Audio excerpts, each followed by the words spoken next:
पाकिस्तानियों बात आ गया कि हम किसी किस्म के जुल्म को अब सहेंगे नहीं, हम मुकाबला करेंगे।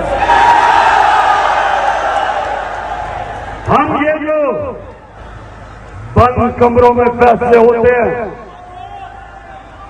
जो नामालूम टेलीफोन से डराया और धमकाया जाता है,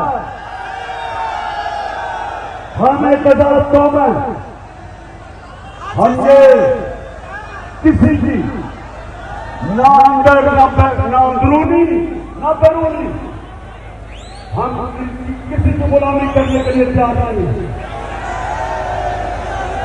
और अगर किसी का ख्याल है कि ये चोरों को हमारे ऊपर मुस्तलत किया और हम इसको तस्लीम कर लेंगे, मुझे मेरे लाहौर वाले बताओ,